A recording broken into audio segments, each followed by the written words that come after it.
Our tools such as Risk Finder and the Coastal Risk Screening Tool have been used by millions of people. The maps and charts and the data and the fact sheets generated by them downloaded hundreds of thousands of times. A good portion of the users voluntarily tell us who they are, where they've worked, and how they plan to use the information they're accessing. Many of them are also attending this webinar to learn more about our resources and to hear from experts on this webinar. Before building the tool, we spent significant time gathering additional input. We conducted more than 100 interviews with users across the country, including people in government, journalism, planning, and community organizations, some of whom are panelists on today's webinar. So their input gave us deeper understanding of how the tools and their outputs are applied in real-world decisions, from local reporting and engagement to grant proposals and policy development, and help shape both the design and the features we release.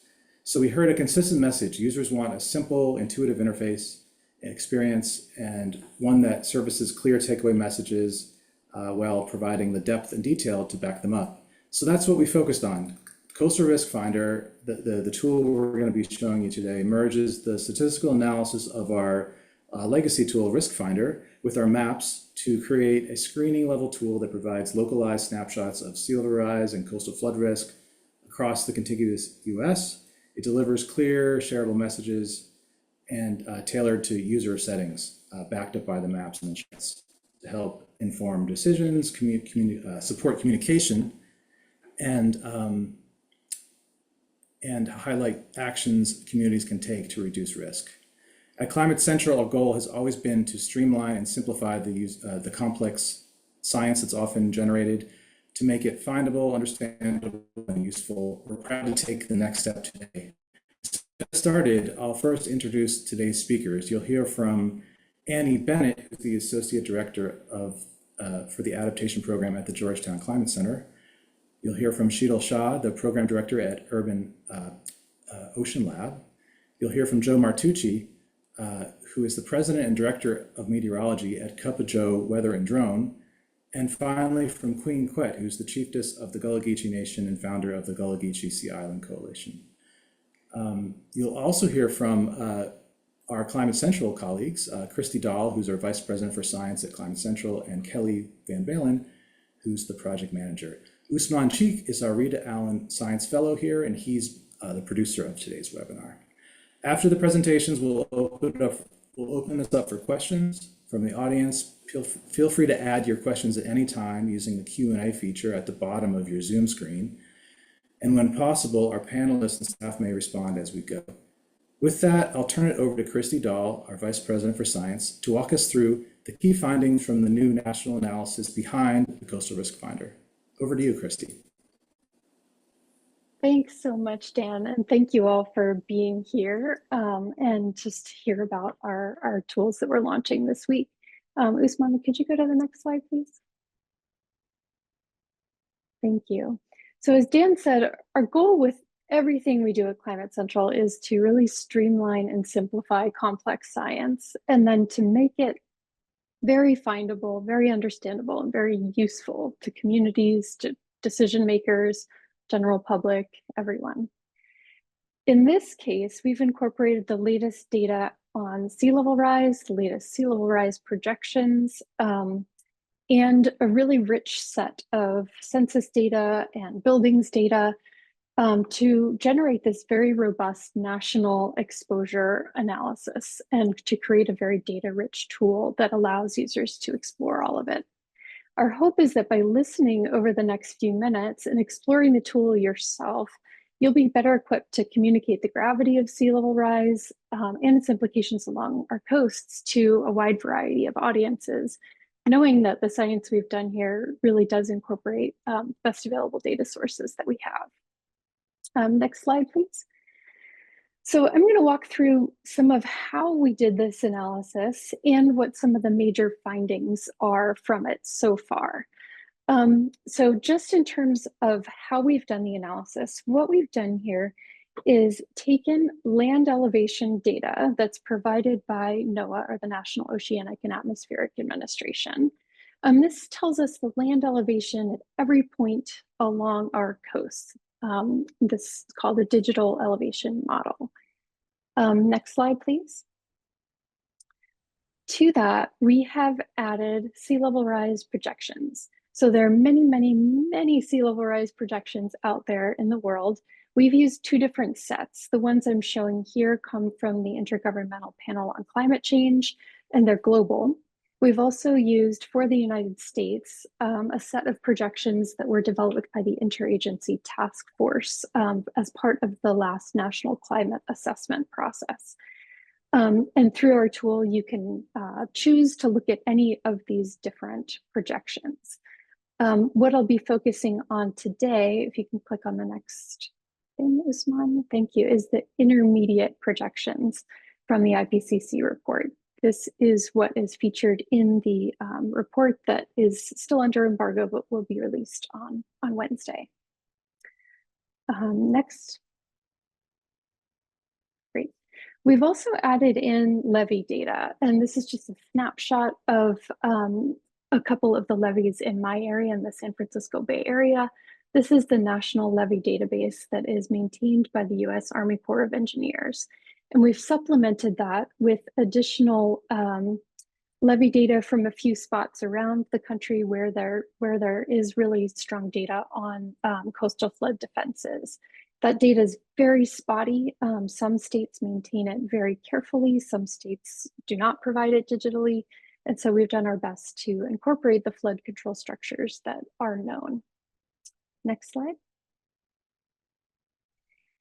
We've also incorporated building footprints. So there's a massive data set that has been curated by Microsoft that identifies building footprints across the US and allows us to understand where the homes and other buildings are along our coasts. So when we combine that with the elevation data and the sea level rise projections, we're able to see how many of these structures fall underwater in different flood scenarios. Next. And then finally, we've incorporated homes and population data that is from the US Census Bureau and specifically the American Community Survey to get at some of the demographics in these coastal areas. So with all of these data sets, we are able to say who is exposed to flooding at different time periods and with different flood levels, ranging from a flood that would be anticipated on an annual basis to one that would be anticipated just once every 100 years or so. And we're able to see how many people are at risk of experiencing these floods and what the demographics of those folks are. Next slide, please. So what did we find? So overall, we found that there is pretty massive exposure of people and homes to sea level rise between now and mid-century. So our estimates, looking at a scenario that is reflective of our current commitments to reduce greenhouse gas emissions worldwide between now and 2050, we find in the contiguous US, 2.5 million people at risk of experiencing a severe coastal flood in their communities by 2050. And that includes, if you can click again, thank you, 1.4 million homes in areas at risk of experiencing this type of flooding. And so when we think about the fact that this is just within the next 25 years, this is a level of exposure that's going to require a massive amount of planning and investment in coastal resilience. Next slide, please. To give you a sampling of what our data look like, we are breaking this down by state, but you can also break it down in just smaller geographic areas as well. And we see that these risks are not distributed equally along our coasts. Of course, there's some areas that are more exposed to sea level rise than others. We find that Florida has the most people living in areas at risk and the most homes at risk. So just in this 2050 time period in Florida, we find over 500,000 people living in areas at risk of experiencing a severe coastal flood, and there being about 355,000 homes that are at risk. And these states reflect both the topography of the land. So you have a lot of low-lying land in places like Florida and Louisiana, but they also reflect where the density of the population is. So while the coastline may be smaller in New York than it is in Florida, it's a much more densely populated area. And so the amount of sea level rise that you have ends up exposing a lot more people. So this is a list of just the top 10 states in terms of population and homes at risk. But in our tools and in our data sets that we have available for download and exploration, you can see data for all states and cities as well. Next slide, please. Just as the geography of risk varies from place to place, so does the demographic risk. So through our tools, you can look at the number of people that live in at-risk areas by county, and can explore some of the demographics. One that we unpack a bit in our report is the number of people and the percentage of people who are 65 and older who are exposed to these risks. And the reason for that is that elderly adults tend to be more vulnerable when a coastal flooding event occurs. They often have less mobility, often have less financial capability to recover from a flood. And so just as an example of some of this disproportionate risk, if we look just at Florida, you can see that the percentage of the population that's at risk by county varies across the state, with some portions, I think it's called the Big Bend area, as you transition from the peninsula to the panhandle there, having a relatively high population at risk, as well as a high population at risk in the Florida Keys. And in terms of the demographics, if you can click again, please. Thank you. We see that statewide, about 28% of the population that's at risk is over the age of 65. And that's disproportionate compared to, if you can click again, just 21% of the state's population is over the age of 65. And so we see this consistently in many states, that the at-risk population tends to be older than the population as a whole. So with that, I'm going to turn it over to my colleague, Kelly Van Balen, to walk us through the tool and some of its capabilities. Kelly? Thanks, Christy. Just give me a sec to share my screen.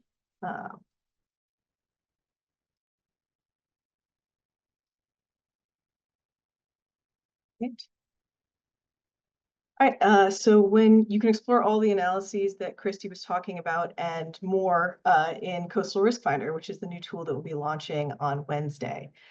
So the first thing you'll want to do when you get to Coastal Risk Finder is search for a U.S. coastal location. We have analyses for all of the states, counties, incorporated municipalities, congressional districts, and upper chamber state legislative districts in the contiguous United States.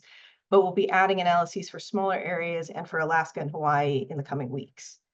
And before I go ahead and start demoing, I just want to highlight these links to our user guides that are at the bottom of the screen. So if you ever want to get more detailed information about how you might use Coastal Risk Finder, what features are the most useful for specific applications, you can come check these out.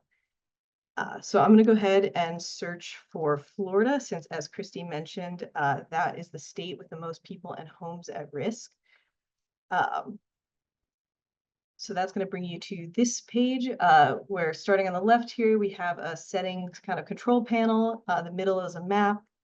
And on the right, we have the cards. So starting left to right, by default, this tool will show you an annual flood in 2050, but you can use the select scenario button to adjust the year and the additional settings menu to adjust the flood level. We have sea level rise alone, an annual flood, a 10-year flood, a 100-year flood, and as well as to adjust the pollution pathway. And as Christy mentioned, we have analyses from both the IPCC and the US federal government. And finally, you can adjust the units to see imperial or metric. And you can always use the search location here to change to a different region.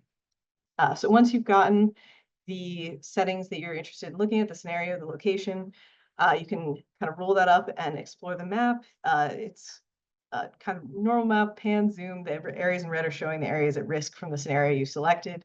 But the real kind of key feature of this tool is these cards on the left. There's 3 types of cards. The first is the impacts. This tells us who and what is at risk from the scenario we've selected. We have data on the land at risk, the housing at risk, and the populations at risk, broken up both by age, race, and social vulnerability. So for example, I'm just going to choose total population. And if I click on one of these cards, it'll bring me to this page with more detailed information. That includes data visualizations that you can download as a PNG, as well as a table with more information that's also downloadable. And we also have more detailed information about the data sources and the methodology, as well as links to related cards. So moving along to projections, the first projection card will always tell you about the scenario that you've selected. So in this case, looking at that annual flood from 2050, I can get information about how high an annual flood will be over time. I can download this PNG as well, and also get information about the data sources and related cards. And finally, I'm going to highlight our solutions cards. There's kind of 2 types in here. We have these cards that speak mostly to how an individual can help themselves and their family prepare for increasing coastal flood risk. That includes kind of these guides, as well as links to a lot of other reputable sources about how you might want to prepare for or recover from increasing floods. But we also have, for each state, a briefing on how that state is already adapting to coastal flooding at a broader level. That includes kind of a Q&A, frequently asked questions section about who works on coastal adaptation and whether there's a plan or not, some selected projects and programs, as well as additional resources. So this can be a really data-rich source to start looking into what's being done and what you can do about rising coastal flood risk that the rest of the tool helps you explore. So that's it for me for now. I know that was very brief. So if you have any questions about how to use the tool, or if you want a demo of the tool for your organization, please reach out after the webinar and we'd be happy to help you. Thanks so much, Kelly. Now that we've seen who and what's at risk and some of the solutions provided through the Coastal Risk Finder tool, we're shifting to the next key question, which is, once you understand your community is vulnerable, what can you do about it? While we do point you to some solutions within our tools, we want you to hear from our next speakers to further unpack and help answer that now what part of the story. The Georgetown Climate Center has curated a wealth of policy and planning resources that show what other communities are already doing and how you might apply those lessons in the work in your own work or your reporting. Then we'll hear from we're going to hear from the Urban Ocean Lab, a policy think tank focused on the future of coastal cities. Their work spans topics like climate resilient infrastructure, coastal ecosystems, offshore renewable energy, and climate-driven relocation, all grounded in the practical recommendations for local and national leaders. Their recent frameworks and publications offer guidance for shaping local responses. So whether you're a journalist or looking to tell stories about climate resilience, or a practitioner trying to identify smart policies to reduce risk, the resources will help. Will help you bridge the gap between knowledge and action. So,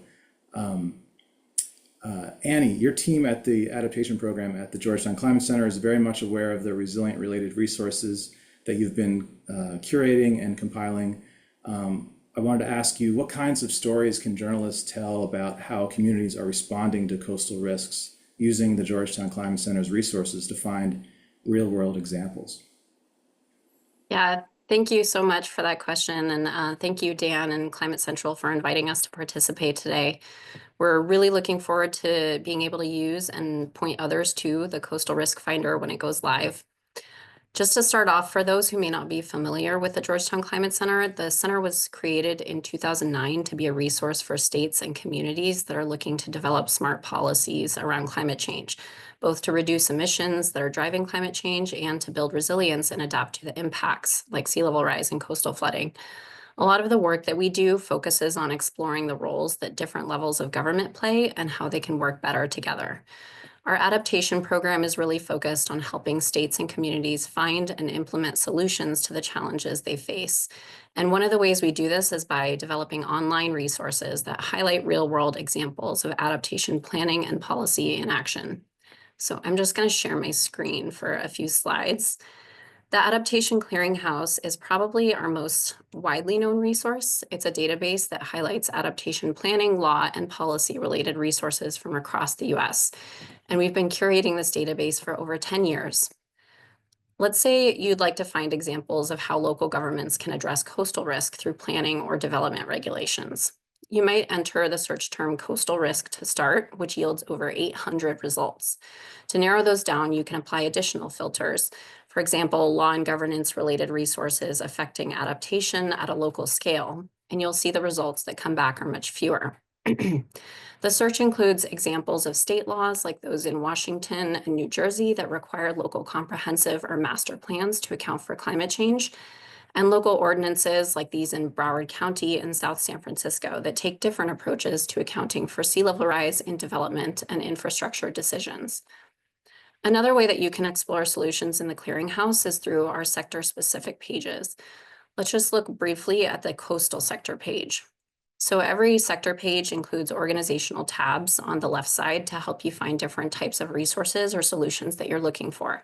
You can find tools that address the science and data around coastal risk, like those that Climate Central develops, laws and regulations relating to coastal development and protection, and many other types of resources. Another way that you can learn more about what's going on at the state level to prepare for climate change impacts is with our state adaptation progress tracking tool. This resource provides state-by-state summaries of the legal and planning framework for adaptation in each state, highlighting statewide adaptation plans, laws, executive orders, governance frameworks, and programs that support local scale adaptation. I will note that this resource, since its launch almost a decade ago, has only focused on states that have developed multi-sector statewide adaptation plans. That will change, though, as we're in the process of updating the tool to include adaptation policy summaries for all 50 states, and also to update the research with more recent developments. So stay tuned for that update, and please reach out to us if you have any questions about the status of adaptation policy in a particular state. Great, thank you so much, Annie. I also wanted to ask you, once a practitioner or government official knows their community is at risk and has some ideas about what others are doing to respond to similar risk, how might they figure out what kinds of adaptation policies or projects make the most sense for them? I think you've maybe already touched on this, but is there anything else you'd like to add? Yeah, that's a great question, because understanding your risk and knowing what others who are similarly situated are doing is really only part of the battle. And we know that policymakers also need support in understanding the range of policy options that can help them reduce risk from coastal hazards, and also the benefits and drawbacks of implementing different approaches. So over the years, we've developed a handful of toolkits designed to help with these stages of decision making. Our toolkits cover topics of sea level rise and coastal land use, managed retreat, urban heat adaptation, green infrastructure, and equitable adaptation. And all of the toolkits are designed to identify legal considerations and other trade-offs of implementing particular tools, while also providing examples of how they've been used in practice. So for example, our sea level rise and coastal land use toolkit provides a framework for local government officials to evaluate the trade-offs of different planning, regulatory, spending, or tax and market-based tools for adapting to sea level rise. It covers considerations like the powers involved to implement a particular tool, the policy objective that the tool advances, and the types of land uses that the tool can be used for. It also includes a high-level discussion of other economic, environmental, and social costs and benefits, and the legal and administrative feasibility of implementing the tool. And then I'll just mention also, we do a lot of thinking bigger picture about the role of governance in facilitating effective adaptation approaches. And one report that we recently published focuses on the establishment of state-level chief resilience officers. We looked at how different considerations like how these positions are created and where in state government they're housed can affect their ability to efficiently coordinate across state government to advance adaptation and resilience.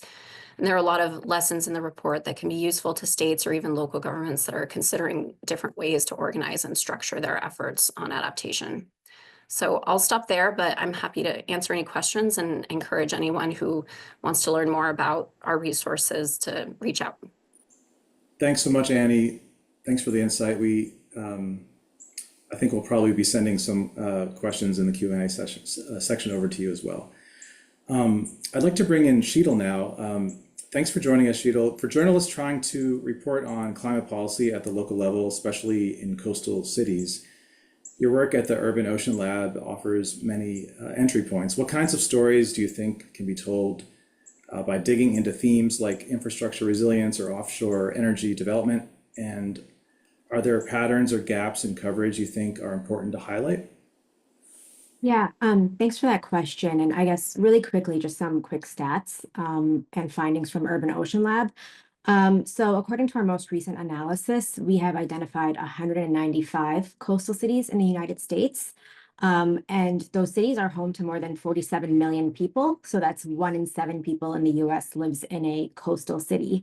And what's really interesting about that is that compared to national averages, you have higher percentages of populations that are disproportionately impacted by climate change. So you have a higher percentage of renters, a higher percentage of people of color, people living in poverty, and people who are non-citizens. So those local impacts are particularly important in this urban context. And of course, we are at a really interesting point politically with the current administration to be having this conversation. And with everything happening at the federal level, what local governments, especially those in large cities, are most concerned about is access to resources. That of course includes federal funding, but we are also talking about resources like data, localized climate data, and things like additional capacity from personnel that was sometimes given through federal agencies. So in terms of coverage, there's 2 things that we're really seeing. And the first key point is how critical it is to keep pointing out the localized impacts of these federal actions.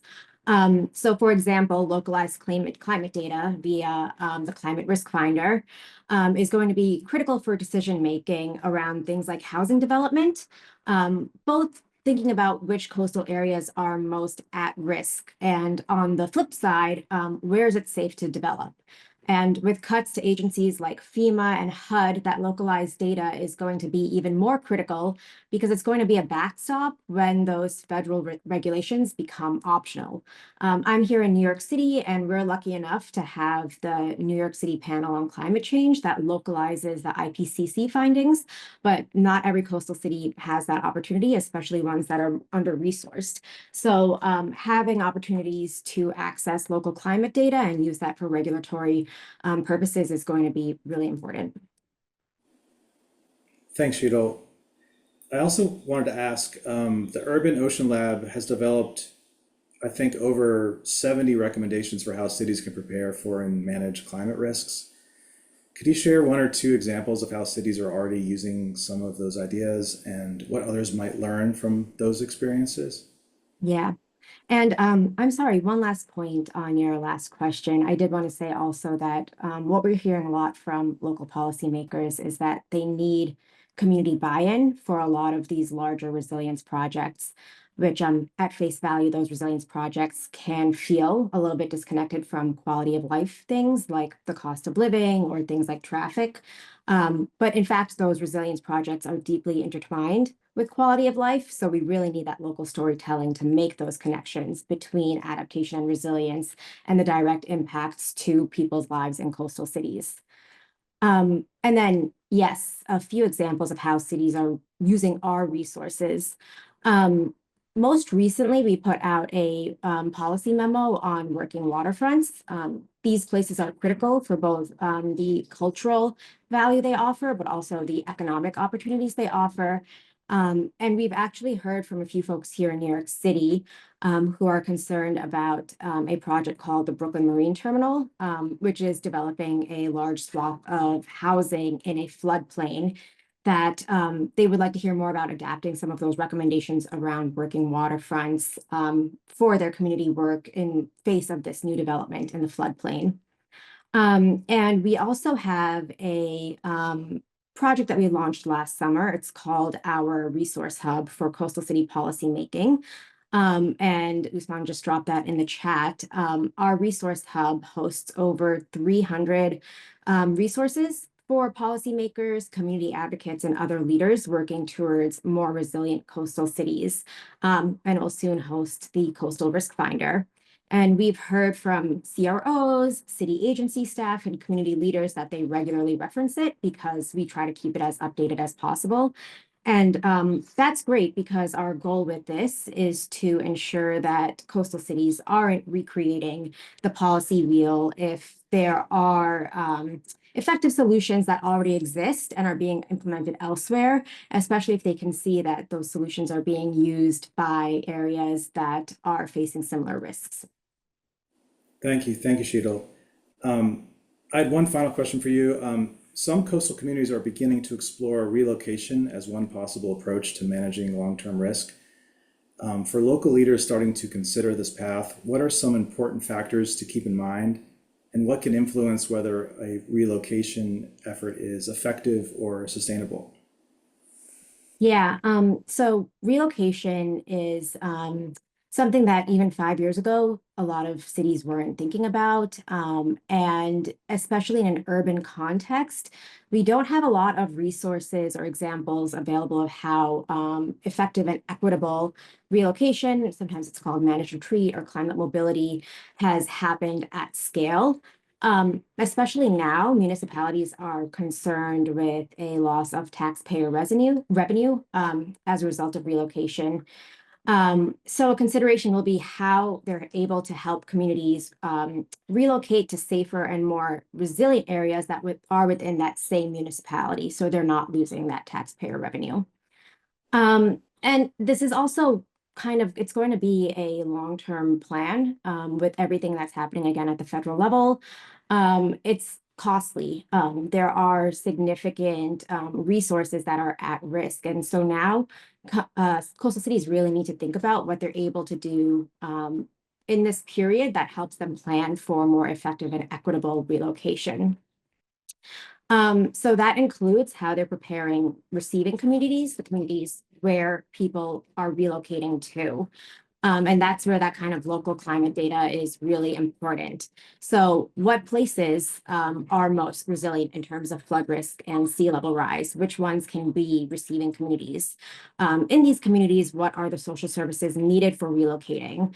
What infrastructure is needed for relocating communities? What about housing?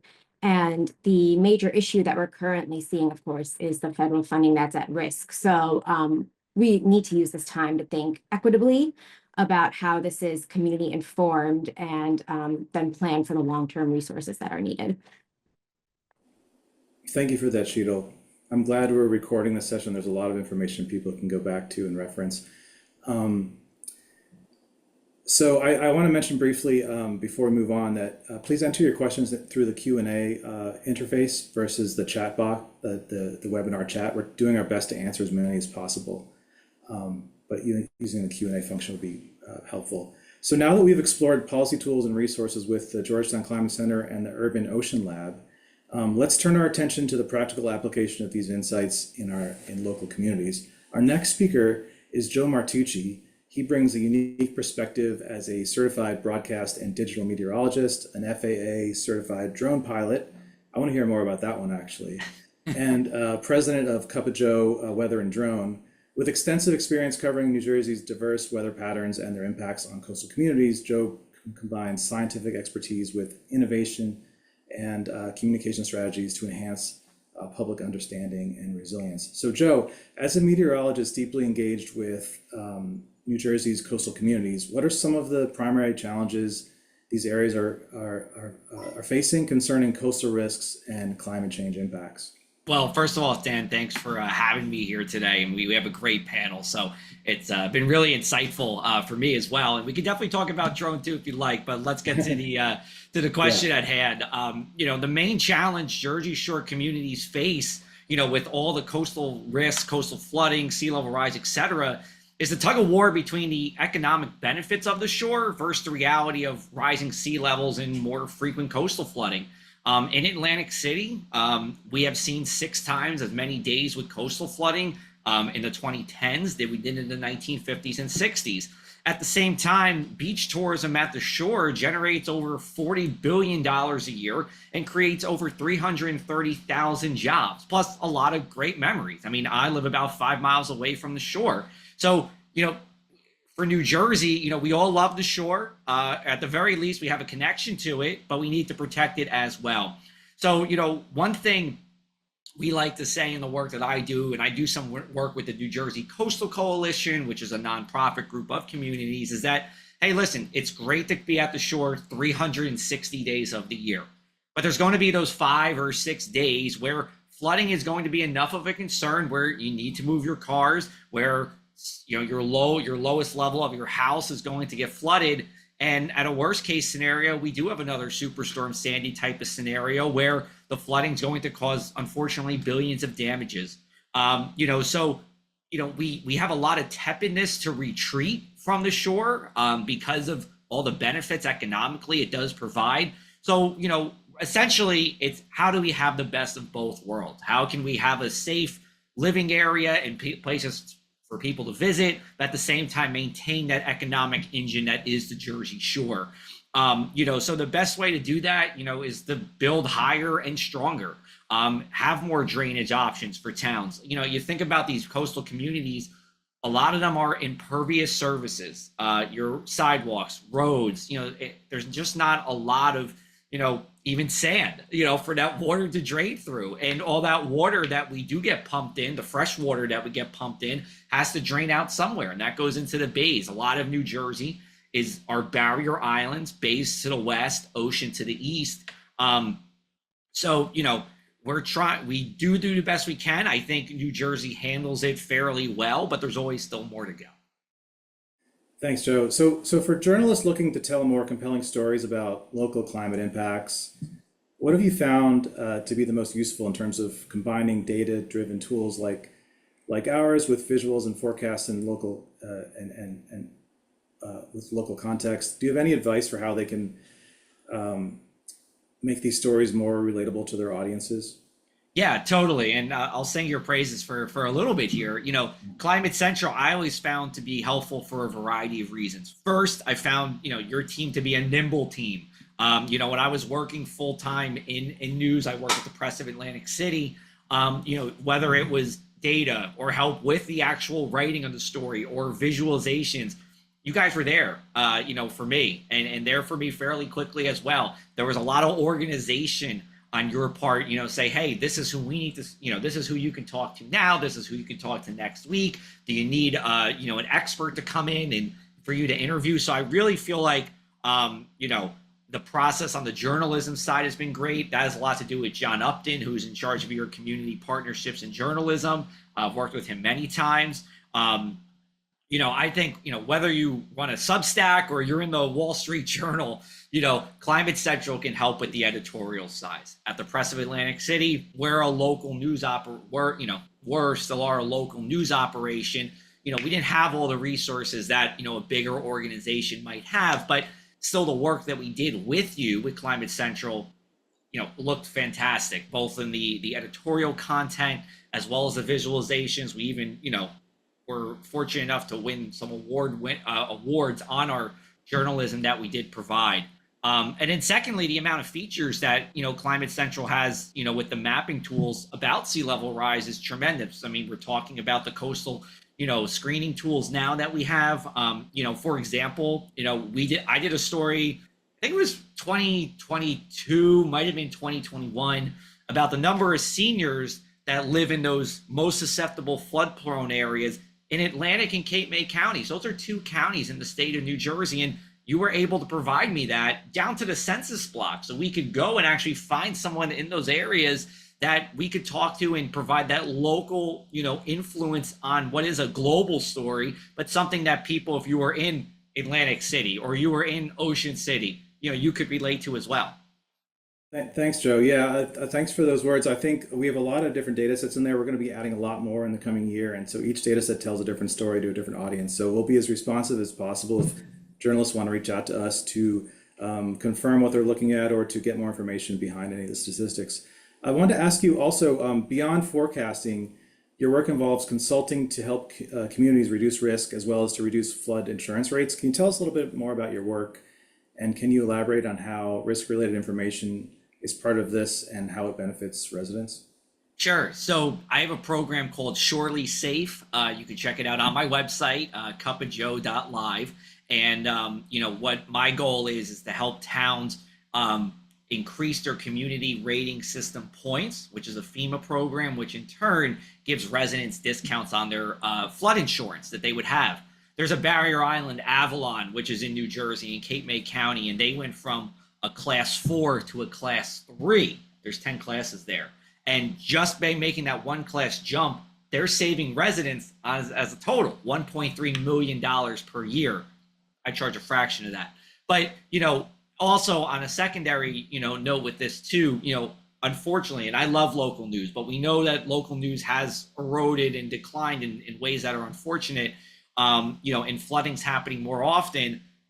Myself, coming as somebody who's from New Jersey, lives at the coastal counties, works in news, has an understanding of how weather and editorial content works, is also providing this editorial content for the towns directly to disseminate with the public. So it's not just, it's a combination of evergreen videos. It's a combination of, hey, when weather gets bad, we're talking to you specifically, the town, through video about what there is, but also engaging in committee workshops, town council meetings, and then doing public events to really provide the town with a meteorologist that's a visible one within the community.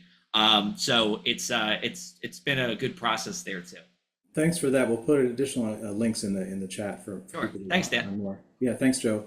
We've also worked with communities on the CRS program. They've used our materials to get points within that program. Also FEMA BRIC applications. So that's a lot of important work going on. So great. I'm sure we'll come back to you during the Q&A session. Great.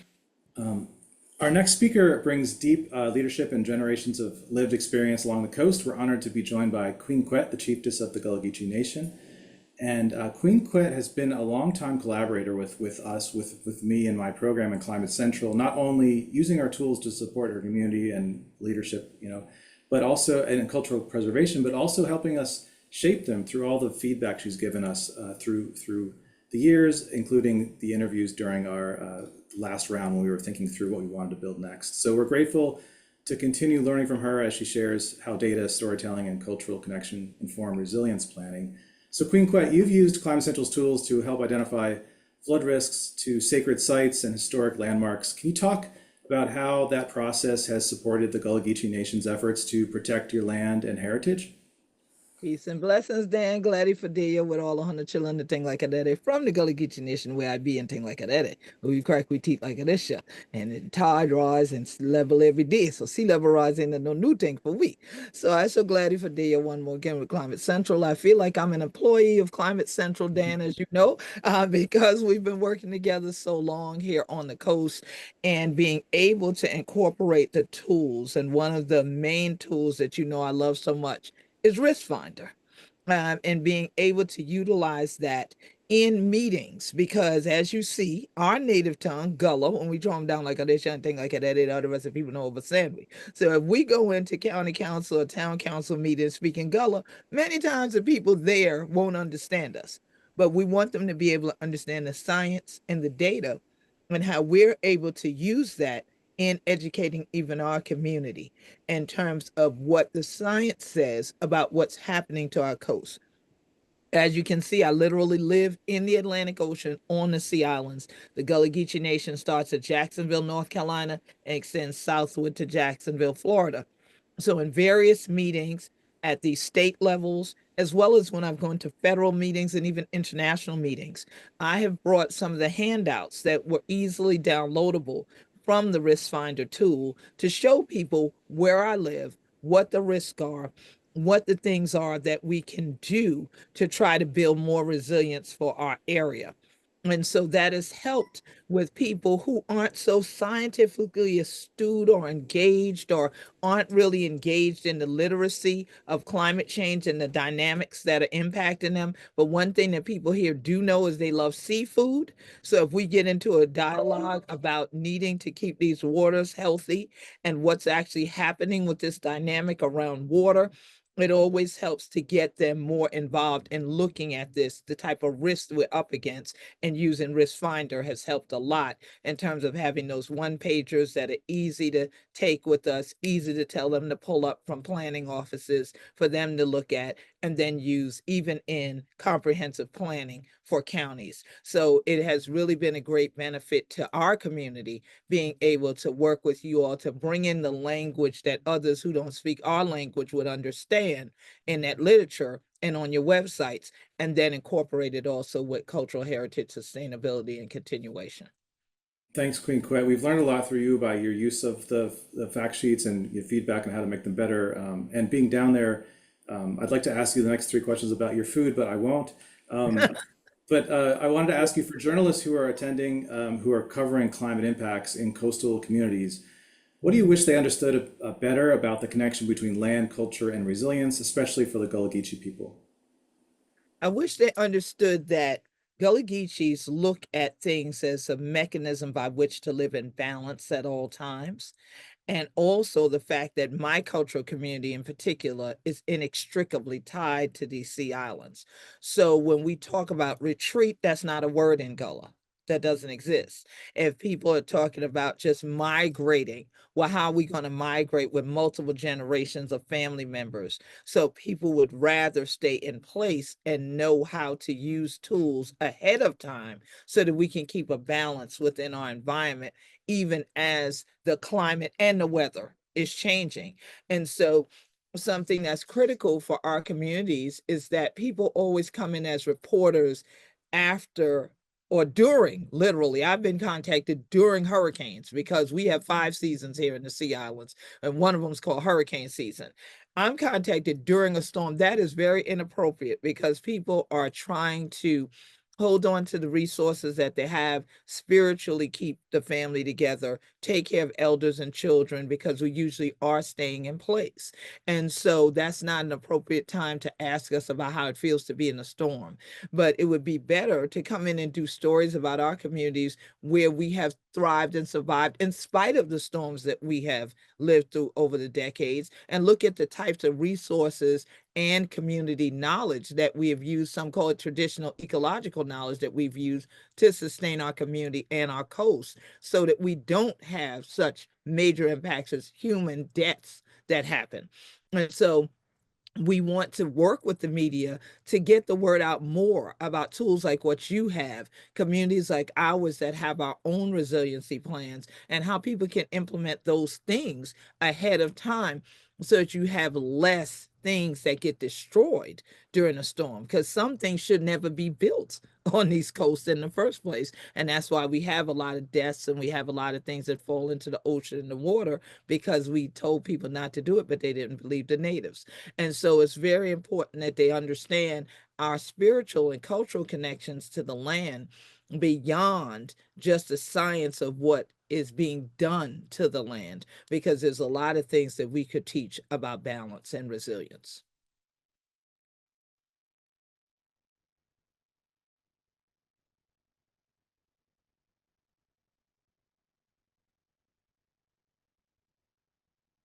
Did Dan go take the lunch break? He asked about the food. Maybe he went and took the lunch break. I think I'm Dan, back. unfortunately, oh, okay. Sorry, Yeah. my Zoom crashed. Bad timing. Are we all still here? Yep. We're still here, Dan. I good. just finished up the session. I thought you went on. You were saying you wanted to ask me about the food, and I thought that since I didn't bring that Gullah Geechee food to you, that Gullah Geechee gumbo, you fainted out, and because you didn't have the lunch yet. We thought that's what happened to you. So we're glad you're back. No, that wasn't it. However, I froze. I'm unable to turn on my camera, but I'm here. Yes, sir.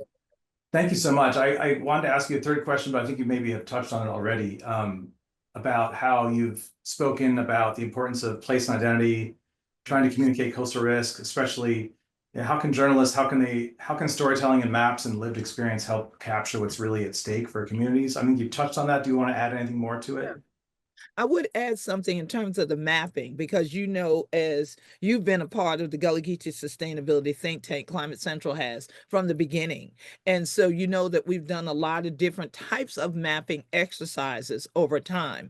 One of the tools that's been valuable to us are the story map tools, because those actually are things that children even can engage with. And I've had a lot of school teachers get very excited. As you know, we have St. Helena, GullahGeechee.com, that we have some of the Climate Central data and things embedded in. And people get very excited about being able to go use that site to learn about cultural heritage. But then to see an entire section on climate change and resilience and adaptation, and to be able to engage with it and be interactive online is very good, because not only does it impact the minds of young people here and educators here, but also people who'd love to come visit us who can't afford to. They get a chance to venture into our world from the good part of the fact that we still thrive and survive here, and then the other part that can be a little worrisome for folks is like, well, what can we do in the face of all that's happening to the environment? And your tool being embedded there and the things we've done over the years together has been really vital to those story maps. And I think that that's another great element of media that can be used and even attached to journalistic stories, so that they're even more engaging beyond just a text about maybe a storm or a flood or something else that's happening at the time. No, it's a great point. Thanks for reminding me that in our other tools, you can embed our maps. I think you've done that. In our Coastal Risk Finder, we will add that feature in the future. You can also download visuals, but journalists can feel free to reach out to us if they want to use our materials within their websites or within these kinds of things. So thank you so much, Queen Quet, for joining us. I'm going to move to the Q&A section. I'm sure I would love you to chime in there as well. But thanks for your continued collaboration with us. We look forward to learning from you and improving our tools in the future. No problem. And I'll make sure to bring you some lunch next time. We don't want you facing out next time. Sounds great. All right. Great. Well, thanks to Queen Quet and all of our panelists. We have some time for Q&A now, a bit of time. Please note that the link to the Coastal Risk Finder and the content of the webinar is under embargo until the official web tool is released on April 2nd.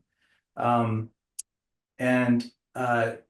would like to also say that today's release of the tool, the upcoming release focuses on people and homes and land at risk, but more is coming. As I mentioned, going forward, we'll be releasing new features and data sets, including analysis of buildings and hospitals and houses of worship and infrastructure and like roads and rail, and additional information that reflects local vulnerabilities. So stay tuned. And we'll also share the contact information for all the speakers today in the moderated session to you all. We'll be following up with the journalists with a recording and the links to the email.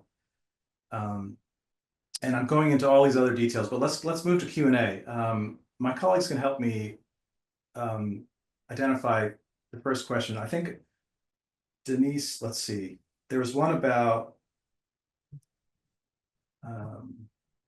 Pamela asked for NBC was asking about how would this information affect coastal flood insurance programs? She asked, would more companies drop coverage? Would FEMA be the only option for flood coverage with no cap on yearly increased rates? So that's a great question. I'll encourage our colleagues, the panelists, to chime in. I will say that it's certainly true that rising seas means rising risk, which could mean rising costs. So it's important that we mitigate these risks. The Coastal Risk Finder is another source of information to help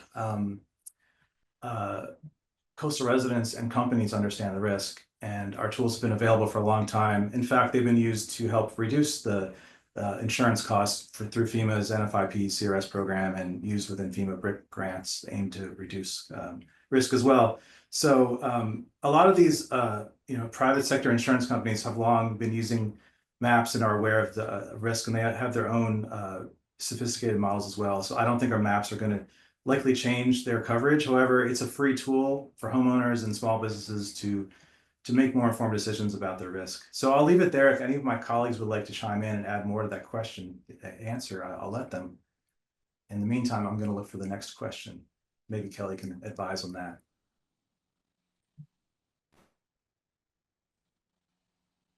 Joe, Yeah, I can. There we go. I'm back on. I can speak a little bit about, this. I mean, like in Cape May County, which is at the southern tip of New Jersey, now we are requiring realtors to show what the threats are, in terms of flooding for that location. Now, as you could imagine, realtors might not want to show what that threat is because most of Cape May, I don't want to say most, but a good chunk of Cape May County is going to be, in some kind of flood zone. In terms of FEMA and the flood insurance, I mean, there's things going on in Washington on the federal level, as we know. How the flood insurance works through FEMA is that the National Flood Insurance Program is managed by FEMA and then delivered through a network of about 50 insurance companies. It's by NFIP Direct. As far as what, the tools like this certainly can feed into FEMA's, information network, but they have a number of information networks that they take themselves. I think the short answer is we just don't know, what it would be because there's policy things going on, in Washington as well, and that would disseminate down to FEMA also about what the future of flood insurance, looks like. You might see more states require that houses need to be built at a certain level in order to, get flood insurance. If you get a mortgage, in New Jersey, you have to have some kind of flood insurance. If you pay for it in cash, and some people do pay for multi-million-dollar homes in cash, you don't need it. Those are all kind of questions and, things to think about. But I think it's a complicated question, to be honest, and something that, is kind of hard to answer. No, thanks for taking a stab at it. Good answers. We're running up against the top of the hour. I'm going to go to one or two more questions. Feel free to stay on. We'll also record this and circulate it later. I wanted to mention that there was another question here from Denise from the Miami Herald. She asks, in terms of planning and zoning, can you give examples of cities and regions that are really taking this future flooding into account right now and how they manage to change zoning accordingly? I'd like to open that up to any of the panelists. While they're thinking about chiming in, I will say that we do see government officials at all levels using our tools to inform their zoning planning and other resilience efforts, from folks down in the Northeast Florida Regional Planning Council in Florida to up to, we've been in touch with folks in the Hampton Roads area and others. Would anyone else like to chime in on specifics here? I can say a little bit. So one way, and I mentioned this briefly in my slides, one way that some local governments are starting to do this is through like resilience or sea level rise overlay districts that they adopt into their zoning code. And there are some examples and resources on this that you can find in our adaptation clearinghouse. So the one of the ones that I showed was from South San Francisco, where they adopted a floodplain and sea level rise overlay district that incorporates new development standards for either new or substantial construction in the areas within the overlay so that they'll be designed to be more resilient. It also comes with stormwater runoff and drainage infrastructure requirements and mandatory disclosure requirements as well for buildings within the overlay district. And then one other example that I would point to more on the planning side is Norfolk's Vision 2100, which is more of a like high level long-term vision for prioritizing different areas of the city based on the amount of existing infrastructure, population, and services that are in those areas, and then their exposure to risk from flooding. So they're looking at where to prioritize kind of more protection strategies or where to kind of shift future development away or focus their development and like protection efforts. Great, thank you, Annie. Would anyone else like to chime in? I'd also like to ask my colleague Kelly if there are any additional questions she sees that we could tackle. The final question, perhaps. If not, I should ask the panelists, what questions should journalists be asking? Now, I do see a bunch of other questions in here. We're going to do our best to get back to you after the webinar if we haven't already. Are there any questions you think journalists should be asking? I think a lot of you have covered this in your answers as well, but I just wanted to pose that question before we wrapped.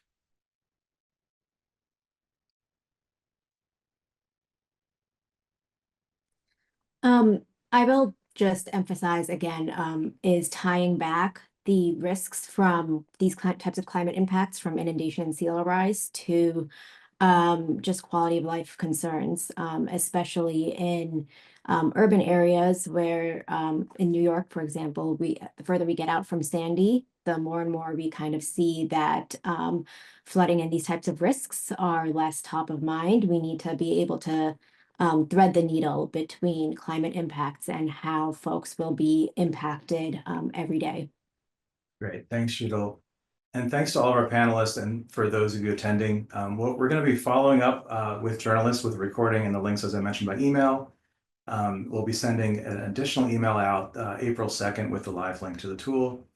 And if you haven't yet, please sign up for our weekly Climate Matters reporting packages. The link will be in the chat. And thank you so much for the wide range of questions. If we didn't get back to all of them, we can get back to you by email. Please reach out. And I want to thank you all again for joining us. And I think we will be keeping in touch with all the panelists and learning from all the users of our web tool. Please do reach out if you have questions about the risk analysis you're seeing in the web tool and you want to use them for your reporting. We'll respond as quickly as we can. So thank you all once again, and we'll end it there.